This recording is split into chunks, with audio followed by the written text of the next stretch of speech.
अस्सलामुअलैकुम। Book reader बन गया है। ये मैं आज आपसे बात 2025 के अंदर कर रहा हूँ। Kindle is the world's number e book reader. दुनिया की नंबर 1 ई रीडर बुक बन चुकी हुई है। एक चीज आप लोगों ने नोट की होगी कि मैंने आप लोगों को अमेज़न की स्टोरी बताई। काफी लोगों को पता चल जाएगा, काफी लोगों को नहीं पता।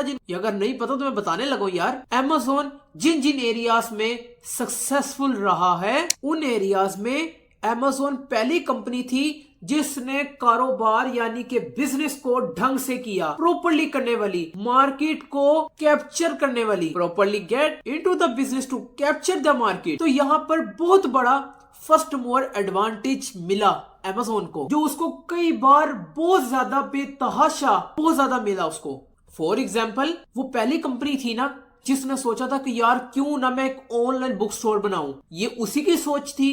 उस जमाने के अंदर तो किसी को नहीं पता था कि यार ऑनलाइन बुक स्टोर नाम की भी एक चीज होती है। तो 1994 के अंदर तरक्की कर रहे हैं।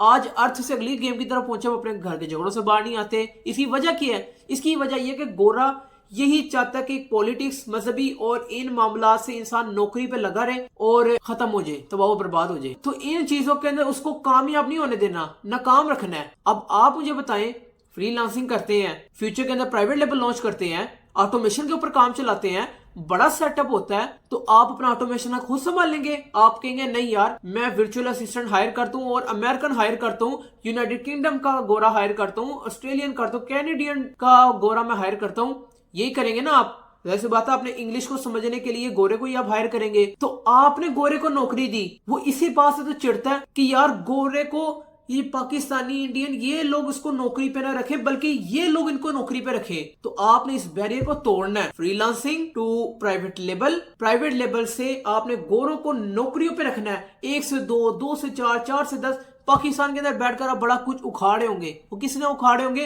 गोरे को आपने नौकरी के ऊपर रखा हुआ होगा। वो जो इम्प्लीमेंट आपके ऊपर करना चाहते थे, लेकिन नौकरी पे सारी जिंदगी लगे रहे। तो आप इस बैरियर से निकले, आपने उल्टा उन्हीं के ऊपर स्ट्रेटेजी वो लगा दी उनकी। तो वो अमेज़न पहली ऐसी कंपनी थी यूनाइटेड स्टेट ऑफ अमेरिका के अंदर जिसने ऑनलाइन बुक स्टोर बनाने का सोचा था। यानी कि सर जेफ बेजोस साहब ने एक बैंक की नौकरी छोड़कर ऑनलाइन बुक स्टोर का। तो वो पहली कंपनी थी जिसने पहली बार सोचा था कि यार ऑनलाइन बुक स्टोर बनाया जाए। लेकिन अब फर्स्ट मूवर का एडवांटेज, सक्सेसफुल होना ज्यादा आसान बन जाता है। अमेज़न ने पेटेंट लिया था, जाहिर सी बात है उसने अपनी टेक्नोलॉजी के लिए किया था कि यार मुझे अपना फायदा है और ना मुझे कोई टक्कर दे सके, ना ही मेरा कोई कॉम्पिटिटर बन सके, ना ही मुझे कोई नेड़े लग सके मेरी टेक्नोलॉजीज के जरिए। उसने हमेशा क्वालिटी के ऊपर काम किया, कभी भी क्वांटिटी के ऊपर काम नहीं किया। तो अमेज़न ने पेटेंट लिया न्यू टेक्नोलॉजीज के लिए और जल्दी जल्दी इनोवेट किया ताकि उस टेक्नोलॉजी को मेंटेन किया जा सके, किसी को भी नेड़े ना लगने दिया जाए। उस जमाने के अंदर 1994 के अंदर कौन इसका कंपेटिटर था? कोई भी नहीं था। लेकिन बार्न्स एंड नोबल आया था, उसने इनको मैनिपुलेट किया था। वो जो वन क्लिक बटन का जो उसने मैनिपुलेट किया था, अमेज़न ठप करवाया। 2017 के अंदर उन्होंने सबके लिए लाइव किया कि भाईजान अमेज़न साहब आप नहीं इस्तेमाल करेंगे, सब लोग इस्तेमाल करेंगे। अब वॉलमार्ट, ईबे, एटसी, द्रास, टीमू, शॉपिफाई, जितनी भी ऑनलाइन वेबसाइट्स हैं, वो करे ना करे वो उनका मसला। लेकिन अमेज़न से ये जो उसका पेटेंट था वो छीन लिया गया था। उन्होंने कहा हर बंदा इस्तेमाल करेगा, तुम जाती तौर पे नहीं करोगे। तो ये अमेज़न की सोच थी जो आप लोगों ने डेवलप करनी है अपने अंदर। तो बात ये कि उसने टेक्नोलॉजी के ऊपर जो प्ले किया, आज हर बंदे के लिए लाइव है। लेकिन उन्होंने अपनी कंपनीज को इनोवेट किया, मेंटेन किया, क्वालिटी के ऊपर काम किया, क्वांटिटी के ऊपर काम नहीं किया। Next to the point. और कंपेटिटर जो बाद में उभर कर आए, अमेज़न की कोशिश यही थी कि इतना क्वालिटी के ऊपर काम किया जाए, अपने आप को इतना मेंटेन किया जाए, इतना स्टेबलाइज किया जाए अपने आप को, कोई मेरा मुकाबला भी ना कर सके। टाइम और टाइम उन्होंने पेटेंट भी लिए, बार्न्स एंड नोबल का उन्होंने करियर भी हिलाया एक दफा। तो उन्होंने हमेशा क्वालिटी के ऊपर काम किया, मेंटेन रखा अपने आप को। तो उन्होंने कहा हमारे नेड़े ना लगे, तो उनको ना ही कोई कंपनी डिफीट कर पाए, हरा पाए, क्योंकि जेफ बेजोस ने अमेज़न को पहले मेंटेन कर लिया, स्टेबलाइज कर लिया। अब जिन कंट्रीज में अमेज़न फर्स्ट मूवर एडवांटेज ना मिल सका, जहां कंपटीशन टफ था, वहां पर अमेज़न का फेलियर काफी जगह देखने को मिला। अमेज़न का फेलियर देखने को मिला, जैसा कि for example Amazon fire phone. Amazon ने जब अपना स्मार्टफोन लॉन्च करने की कोशिश की, यानी कि अमेज़न फायर फोन 2014 के अंदर, यानी कि 2014 के अंदर, लेकिन 2014 के अंदर अमेज़न काफी लेट हो चुका था स्मार्टफोन लॉन्च करने के लिए। आगे आ रहा हूं, जिस ब्रांड को आप अपने हाथों में लेके फिरते हैं, आगे पॉइंट की तरफ आ रहा हूं, तो वो काफी 2014 के अंदर लेट हो चुका था फायर फोन लॉन्च करने के लिए, नाकाम हो गया। हालांकि हर जगह अमेज़न होती है, लेकिन वो उस साइड पे 2014 के अंदर अमेज़न फायर फोन के टेक्निक के अंदर फेल हो गया। किस तरह फेल हुआ? 2007 के अंदर आईफोन यानी कि एप्पल ऑफिशियली लॉन्च हो गया और एंड्रॉइड भी उसके थोड़े अरसे बाद लॉन्च होना शुरू हो गए थे। तो 2014 के अंदर आते आते 2014 के अंदर अमेज़न प्लस एंड्रॉइड के दरमियान के अंदर अमेज़न का इतना टफ कंपटीशन चला, ज्यादा देर तक टिक ना पाया, मेंटेन ना कर पाया अपने आप को अमेज़न। यानी कि अमेज़न फायर फोन किसके मुकाबले में?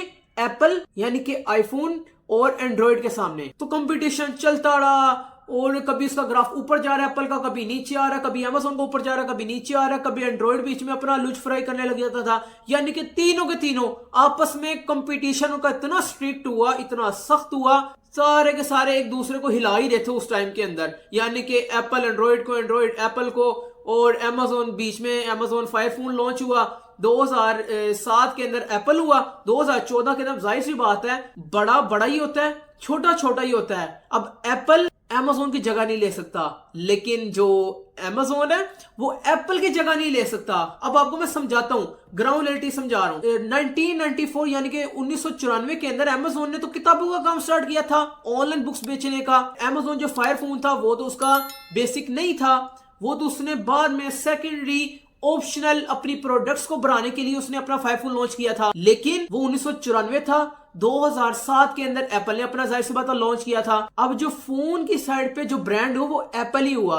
1994 के अंदर तो उन्होंने बुक्स बेचना शुरू की, तो इसलिए कामयाब और पापी और उस चीज के अंदर परफेक्ट होने के लिए अमेज़न ही काफी था। लेकिन 2007 के अंदर एप्पल प्लस एंड्रॉइड इन दोनों ने अपनी जगह बनाई। 2014 के अंदर अमेज़न आ रहा जी, अब मैं अपना फायर फोन लॉन्च करूंगा, तो जगह तो नहीं बना सकता था वो। क्यों नहीं बना सकता था? क्योंकि 7-8 साल का जो डिफरेंस बनता है ना 2007 से 2014 तक का, वो मुश्किल था, मेंटेन करना बहुत मुश्किल था अमेज़न फायर फोन के लिए। और मैं उसकी बात नहीं कर रहा, जो ऑनलाइन बुक सेलिंग का था वो तो उनका चल रहा था, लेकिन फोन की बात हो रही है कि एंड्रॉइड प्लस एप्पल के दरमियान अमेज़न फायर फोन का कंपटीशन करना काफी मुश्किल था, बहुत तगड़ा कंपटीशन चल रहा था। There was tough competition between Apple and Android.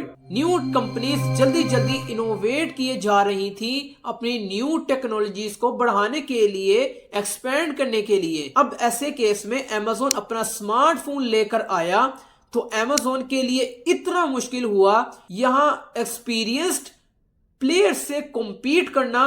तो इस वजह से Amazon का फायर फोन इतना फ्लॉप हुआ, फेल हो गया, खत्म हो गया। एप्पल के मुकाबले में, आईफोन के मुकाबले में फेल हो गया, खत्म हो गया, ठप हो गया Amazon फायर फोन। लेकिन दूसरी जगह ई रीडर, यानी कि Amazon one of the largest company थी ई रीडर्स को बनाने वाली, काफी अच्छी क्वालिटी का प्रोडक्ट बनाया, low cost, zero profit, win win situation customer के लिए, नो प्रॉफिट नो लॉस अपने लिए। यानी कि उन्होंने कस्टमर का फायदा सोचा।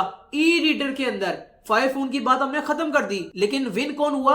Apple plus Android. Amazon fire phone उसके अंदर फ्लॉप हुआ, फेल हुआ। क्यों? क्योंकि 2007 के अंदर एप्पल एंड्रॉइड ने कदम रख दिया, 2014 के अंदर Amazon ने अपना कदम रख लिया। यानी कि 7-8 साल के डिफरेंस से Amazon वहां पे स्टेबलाइज होना, एक अपनी जगह बनाना, अपना मुकाम हासिल करने में नाकाम रहा। लेकिन ई रीडर के अंदर नंबर 1 रहा Amazon, one of the largest E book reader company. तो लो कॉस्ट, जीरो प्रॉफिट था। ई रीडर के केस में Amazon नंबर 1 ही रहा है। Amazon की टक्कर अभी तक कोई नहीं दे सकता। अब सिमिलर सी चीज देखने को मिली कि इंडियन मार्केट प्लेस के अंदर Amazon की बिजनेस फील्ड में फ्लिपकार्ट, FLIPKART, फ्लिपकार्ट लॉन्च हुआ 2007 में, 2007 में।